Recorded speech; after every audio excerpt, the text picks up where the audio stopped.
This is the Hong Kong fantasy film released in 1992, The Wicked City, and it became a childhood shadow for countless people. The film was adapted from the 1987 animation of the same name. Although it is not as explicit as the animation, it is still very exciting. It is said that in the city where humans live, there is also a hidden dark realm, and the creatures living there are demons. Some demons disguise themselves as humans and live in the human world. In order to fight against these demons, humans set up a special police unit, and Taki is one of them. At night, under Tokyo's dazzling neon lights, Taki took a seductive dancer by elevator up to a hotel room. Seeing his handsome face, the dancer not only throws herself into his arms, she even offers free service. Of course, Taki is busy with his mission. He is not there for pleasure, and he had already seen through her disguise as a demon, so he lured her in by pretending to be tempted. The demon's true form resembles a spider spirit. 你也上当了，妖兽！你怎么会知道我不是人类？我知道真正的裴伟，前2天已经死在后巷。你是假的。 And she shouts that tonight she will finish off Taki. It must be said the spider spirit has some skill. After several rounds, Taki does not gain the upper hand. Just as the spider spirit lunges at Taki, reinforcements arrive in time. It is Ken, like Taki. He is also a member of the special demon hunting police. Ken smashes through the window, and with one throwing knife he forces the demon to reveal its true form. Taki has worked at the Tokyo office for 3 years, and Ken has come from headquarters this time because something big happened in Hong Kong, and the organization needs Taki recalled immediately. Unlike ordinary law enforcement, every demon hunting officer has a human cover identity. Taki is an electronic salesman, while Ken is a sales representative of Fuguang Company. And this so-called company is actually the base of the special demon hunting police. Ken is responsible for selling a special type of phone, which can be used to efficiently gather intelligence on demons. As soon as the two return to headquarters, Sergeant Kayama plays a disturbing video. In the video, a boxer suddenly starts smoking during a match, and finally turns into a dried corpse. The organization has already found the boxer's body, even though he had been dead for days. The corpse was still steaming hot. According to investigations, before his death, the boxer had taken a toxic potion called happiness, which could push human strength to its peak. But the side effects are terrifying. Once the user stops taking it, all the water in the body evaporates rapidly, and they end up burned alive. Such a sinister creation does not seem to be made by humans, so they suspect happiness may have come from the demon world. And Sergeant Kayama has already locked onto a target, Daishu. On the surface, he is the president of a wealthy Southeast Asian consortium worth over 500 billion, appearing to be about 60 years old. But according to information gathered, he has lived on Earth for 150 years, far beyond normal human lifespan, making him undoubtedly a demon. The reason Taki was urgently recalled from Japan was to capture Daishu. Looking at Daishu's photo, Taki spots a familiar figure. This woman is named Wendy, and she shares a past with him that few know about. 3 years ago on a stormy night, Taki was capturing a female demon. 你很幸运抓到我，不幸的是，你遇上我。 Wendy was different from other demons. She was good. She fled the scheming demon world, but was then hunted down by other demons. In that moment of crisis, Taki tried to save her, but his strength was not enough. At the brink of death, Wendy struck out, slicing the demon in half. After the danger was over, Wendy gently used her powers to heal Taki's wounds. Having shared life and death together, Taki and Wendy built trust, and Taki even made her his informant. A handsome man and a beautiful woman, with a bond forged through danger. It was no surprise that love blossomed. But what Taki never expected was that after years apart, Wendy had now become Daishu's lover. Taki also needed a partner. Ken eagerly volunteered, but Kayama firmly rejected him. It turned out that intelligence from within the organization had been leaking recently, and Kayama suspected a traitor, so Ken's complicated background drew suspicion. Ken's father was human. His mother was a demon, so he carries half-human blood. Though Ken had risked his life many times and earned great merit, his treatment was worlds apart from Taki's. Prejudice is a heavy burden. Ken could not change his birth, nor others' views of him. Drowning his sorrows in a bar, Ken meets colleague Orchid. He forces a smile and congratulates her on her upcoming promotion to deputy manager, while he remains stuck selling phones. Just as Orchid comforts him, several liquid demons storm into the bar. Ken, highly alert, immediately investigates. He cautiously stepped into the kitchen, where chaos was everywhere, and the chef's head was already boiling in the scalding soup. Ken traps the liquid demon in the sewer, but then a female demon suddenly attacks, wielding knives and forks fiercely against him. Overwhelmed, Ken's hand gets slashed, but at the crucial moment, Taki arrives. Seeing the tide turn, the female demon flees in panic. At that moment, Taki notices that the blood seeping from Ken's wound is black. Ken can no longer control his anger. He has done nothing wrong. So why is he treated unfairly? Taki urges Ken not to be reckless. His identity must not be revealed. To calm him, Taki shares his own secret, that he once loved a demon, but ended it out of fear of ending up like Ken's parents. After opening their hearts, the two brothers decide to join forces against Daishu. Even though the organization forbade Ken's involvement,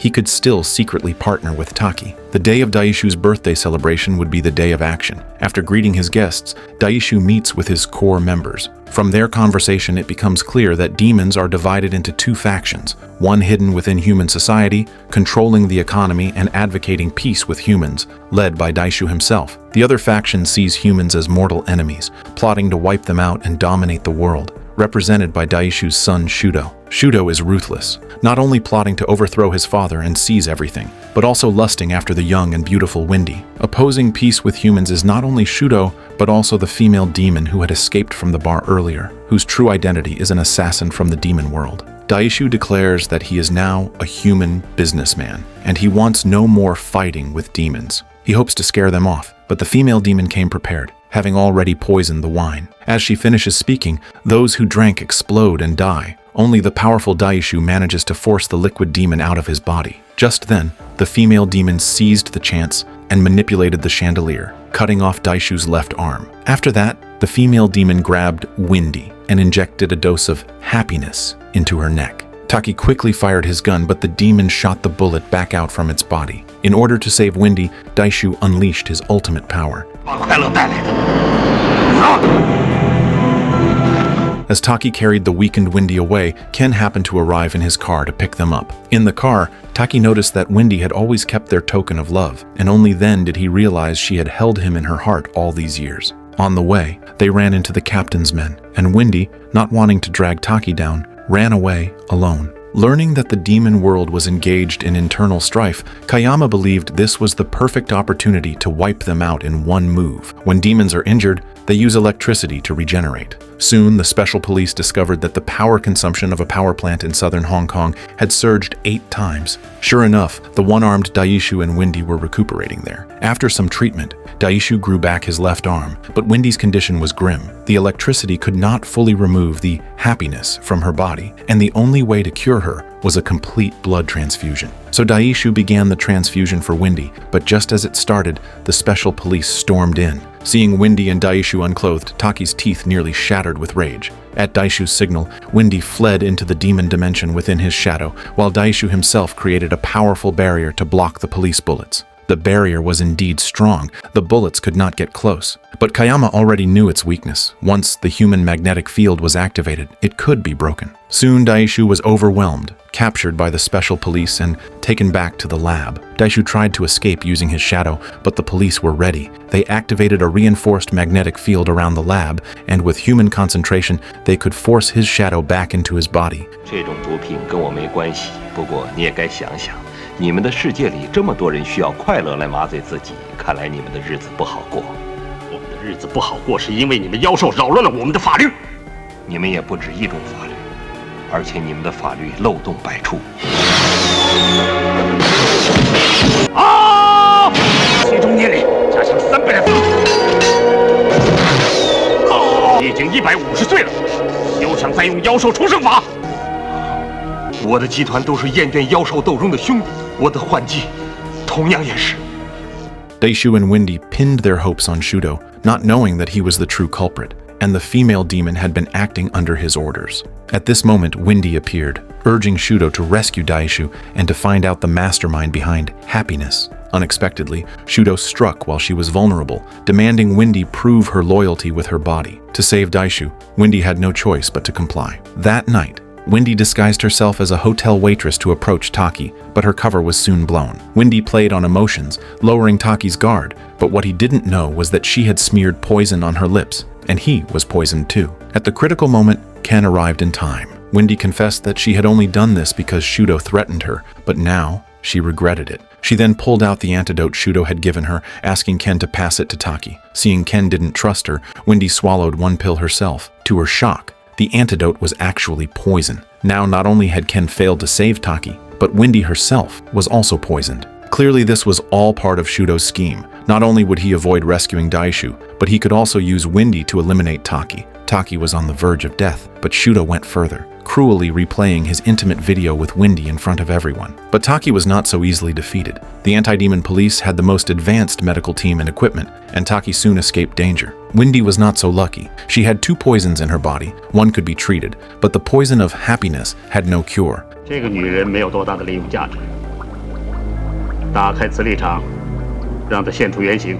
The hotel where Taki stayed was known only to the special police. So how did Wendy find it? Kayama once again cast suspicion on Ken and even tried to suspend him. After Kayama left, Orchid came to comfort Ken, telling him not to lose heart, and while speaking, she gave him a sweet kiss. Meanwhile, Taki could not bear to see Wendy reveal her true form, so upon waking, the first thing he did was rescue her from the lab. The heavy rain made time feel like it had returned to that stormy night 3 years ago, but this time, instead of drawing closer, they were slowly drifting apart. Because Taki knew in his heart that being with Wendy would never end well. Ken saw them and hid in the shadows, and after Taki left, he secretly followed Wendy to the harbor. Wendy came there to steal happiness, but she accidentally discovered the truth. What Ken never expected was that the traitor within the special police was Orchid. Orchid had been moving between humans and demons, all for money. Wendy found a vial of potion in Shudo's trunk, and despite Ken's objections, she chose to inject it. Only this way could she regain her combat strength to confront Shudo. Wendy told Ken to find Taki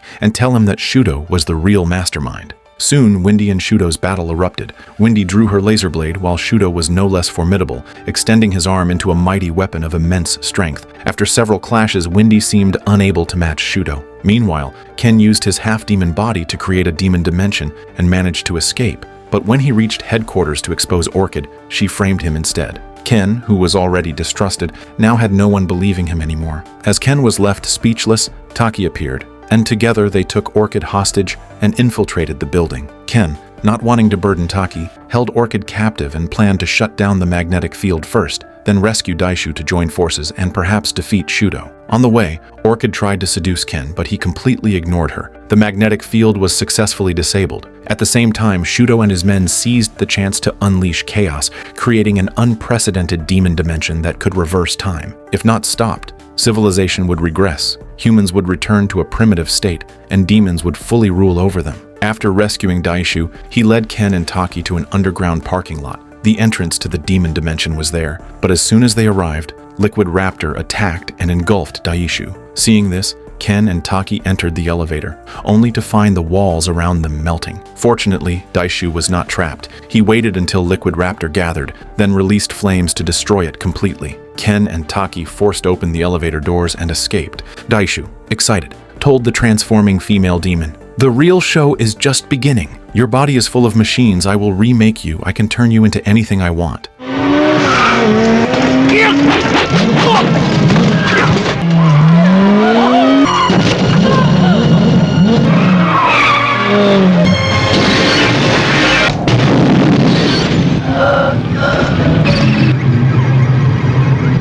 Ken and Taki reached the rooftop, where they saw Shudo generating power for the demon dimension. Knowing that Wendy was Taki's weakness, Shudo set a trap that caused Taki to fall from the building. Fortunately, Kayama arrived just in time with backup, and everyone used their powerful psychic energy to send Taki back up the same way. Then Shudo turned his attention to Ken, but in the end, both Ken and Taki survived the danger. This move drove Shudo into a frenzy. He strangled Ken, trying to awaken the demon power inside his body. Although Ken resisted with all his strength, he could not fight his instincts, and he revealed his true form. A surge of energy blasted Taki off the rooftop, and once again the human's mental force played a crucial role. However, the next moment, Ken also fell. The special police mistook him for Shudo and opened fire, until Kayama recognized him.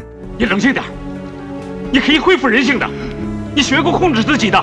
Seeing this, Shudo mocked Kayama. If you hadn't always held prejudice against Ken, would his heart be so unstable? It was you who denied him chances, making everyone look down on him. Shudo's words pierced Ken deeply, and with a single blow he sent Kayama flying, but Kayama was protected by his mental force and was not injured. Ken did not pursue. Instead, he flew back to the rooftop. Meanwhile, Daishu also arrived in time. Just as the plane was about to crash in, Shudo remained calm because he could tell at a glance that the plane was only an illusion. After rescuing Taki and Windy, Daishu decided to make the painful choice of standing against his own son. 幽闭空间是人类的魔障，你的魔障就是你自己。 Daishu might truly have grown old. He was forced out of Shudo's body and much of his energy was absorbed. And while father and son were locked in battle, Ken was also struggling desperately within himself. Taki urged him not to be reckless, warning him never to let the beast overpower his humanity. In his struggle, Ken stretched his claws toward Taki, but at the very last moment, he restrained himself. Windy refused to take the risk, and with one punch pierced through Ken's body. In his final moments, Ken finally regained his rationality. To help Taki, he transfused his own blood into Windy, detoxifying her. Daishu pulled Shudo toward the airplane's engine, but Shudo was cunning, dragging Taki as his shield. Daishu was sentimental. He dared not strike rashly. Just as Taki was about to be thrown into the engine, Windy returned at full strength, reborn and fierce. In the end, Windy and Daishu joined forces and finally destroyed Shudo. At the story's end, Ken died, and before his death, he finally heard Kayama's acknowledgement. But Windy did not end up with Taki either. Humans and demons walk different paths, so Taki told her to return to the demon world with Daishu. What no one expected was that this battle had drained Daishu's very life force, and on the way back he turned into a frail old man. He told Windy to live well, then breathed his last. The ending was not perfect, but perhaps it was the best arrangement. Putting the story aside, just the bizarre ideas of a man fused with a pachinko machine and a woman transformed into a motorcycle are enough to make it a standout in fantasy cinema. The movie is filled with eroticism yet never vulgar, with imagination that knows no bounds, full of bizarre and bold elements too many to count. Although the film is saturated with sex and violence, we all know that its true theme is actually love and peace. Limited by the special effects of its time, the visuals may not reach perfection, but even today, they still impress the audience's eyes. All right, that's the end of today's story. See you next time.